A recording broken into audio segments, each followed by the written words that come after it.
during the Arizona Fall League, I had the opportunity to sit down with many of the top prospects around Major League Baseball. We're going to play some of those interviews tonight for you as we talk to Logan Morrison, the first base product for the Florida Marlins. We're going to talk to Eric Young Jr., the Colorado Rockies prospect, an outfielder / second baseman, who, I'll tell you what, right now is tearing up the league. I also had Tommy Hanson, the #1 prospect in this week's Arizona Fall League Pitcher of the Week, is pitching phenomenal, as well as several Met prospects that you guys have the opportunity to hear right here on Talking Baseball Live. So, Adam, let's get right to it. The first one that I want to play for you is we're going to go straight to Eric Young, because this is a guy that I saw 3 times there during the Arizona Fall League. And let me tell you something, man, this guy is fast. This is one of those impact-type players. And now, and we'll discuss this a little bit later in the program, but now with the move of Matt Holliday out of Colorado and to Oakland A's, this may open up an opportunity for this kid, because I'm telling you what, this kid is like on fire right now. And let's get right to it, because Eric Young has a lot to say. This is Eric Young, the Colorado Rockies outfielder / second base prospect from the Arizona Fall League. Here with Eric Young Jr. Explain a little bit right now, because right now you seem to be on fire, man. You're putting the ball all over the place, taking charge of the play. What's been the difference from the season to right now? Just trying to stay relaxed and stay within my approach. Coming out here every day, working on really work. Sometimes during the season you try to do a little too much, and sometimes you let little problems linger on for weeks. So if ever I find a problem within each at-bat, I can correct it pretty quickly right now. So just doing that and taking it to the next at-bat.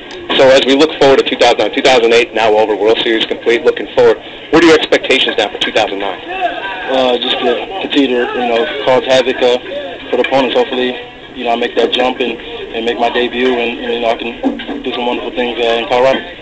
With the talks of maybe Matt Holliday being moved, does that pose an opportunity for you maybe to make the ball club?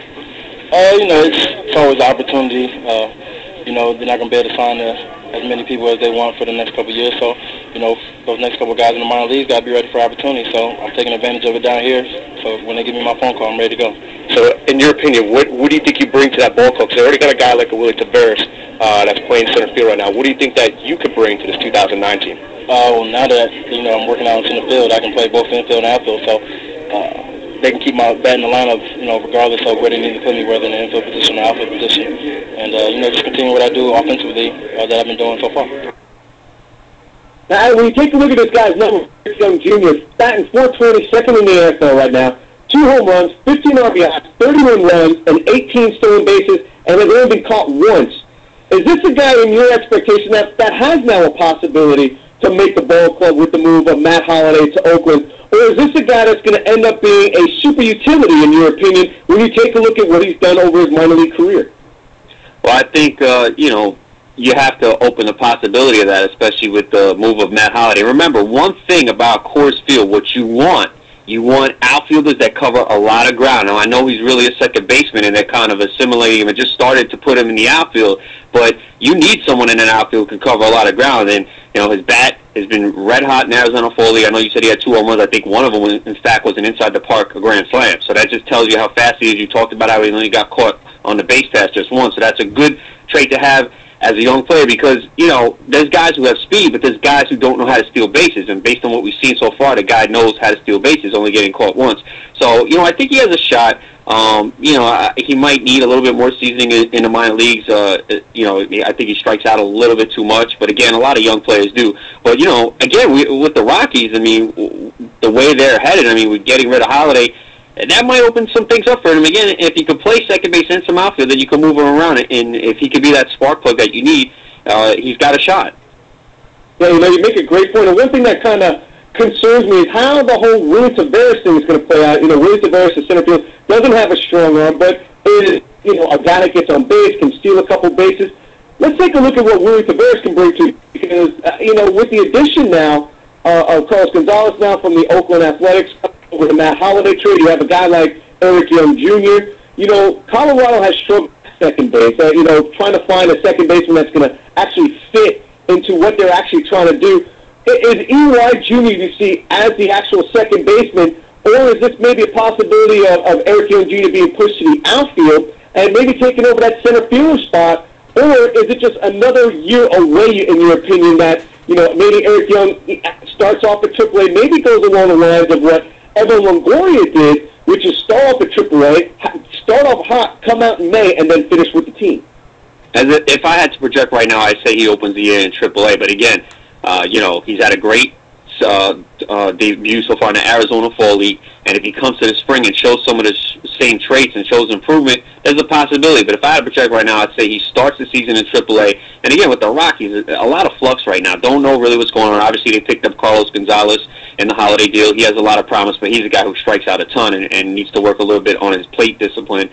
So you really don't know what's going on with the Rockies right now. I mean, will they go with Barmes again at second base? He's been very up and down and inconsistent. So there is, it's a good spot in terms of Colorado where he has a chance, at least a chance. It's not like he's on a different team where there's several, big-time players that that are cemented in front of him. So he has a chance. So I would definitely keep my eye on him. And again, we talk about speed in fantasy leagues. You definitely want to keep your eye on this guy and see where he goes and how he projects next year as the spring begins, and see if he has a shot at the opening day roster. Now, a guy that actually has a really great shot at the opening day roster is Tommy Hanson, the #1 prospect for the Atlanta Braves. And I had an opportunity to talk to Tommy Hanson. Didn't give me a lot, but I tried to work it with him because with the possibility of John Smoltz with the retirement, Tommy Glavine with the retirement. Now, both of those guys have said that they don't want to go out off an injury-plagued season. So, Tommy Hanson may end up spending or starting at least a season at AAA. But let's listen to what Tommy Hanson, the prize prospect for the Atlanta Braves, had to say. For Tommy Hanson, Atlanta Braves. So far 3-0, no earned runs. What's been the biggest difference so far here at the AFL for you? I think just everything's kind of rolling over from the season, I'm working on my changeup out here, but all my other pitches feel really good right now. So I'd say just consistency, just being consistent, and everything's going good right now. Scouts are drooling over everything you got so far. What are your expectations for a 2009 season? I really don't have any expectations. I'm out here. I'm trying to finish up strong, and then I'll worry about that when I get to it. But hopefully go to spring training and compete for a spot. And if that don't happen, then hopefully sometime during the season I'll get up there. So no thoughts right now about Glavine, Smoltz, possible retirement, and 2 spots opening up in that starting rotation? No, not really. I mean, whatever happens with that stuff, I can't control it. So whatever happens, happens. But right now, I'm just trying to finish up strong. Tommy Hanson didn't have a lot to say. Couldn't really coax anything out of him. But the numbers don't lie. I mean, Tommy Hanson, this guy's phenomenal so far. Off to a 3-0 start, 20 innings. I mean, just really unbelievable. I guess that would be the word I can use because, this is a kid that's just been praised throughout the entire minor league season, this past 2008 season. What are your thoughts on Tommy Hanson and what he may have to do? Well, first, I empathize with you in trying to get him to say something good. Believe me, I've been there many times, and sometimes no matter how hard you try, no how many hard questions you ask or how much you prod them to say something that is interesting to listen to, it doesn't work. So I've been there many times. I empathize with you. Good job trying. Some guys just do not say a lot. With that said, this guy has been phenomenal. I mean, 6'6", 22 years old, low to mid-90s fastball, excellent curve, slider, the changeup, which he talked about that he's trying to develop.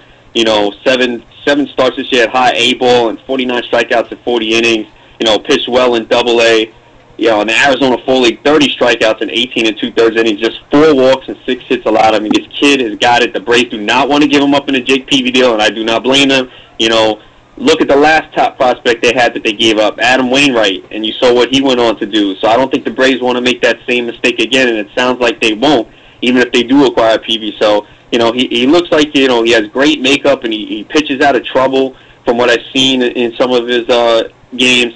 This guy's got an excellent shot to pitch for the Braves this season. Even if he doesn't start the year with the team, obviously it really depends on what kind of moves the Braves make. If they do get Peavy and then they sign another free agent starting pitcher, then there might not be a spot open for him. But I think he's a guy that you definitely pay close attention to in the spring. NL-only leagues, late, keeper leagues, definitely have this guy on your radar. And, it sounds like, he's the real deal. And I don't think the Braves are going to give him up in the Jake Peavy deal. I don't think they want to give up on their top prospect.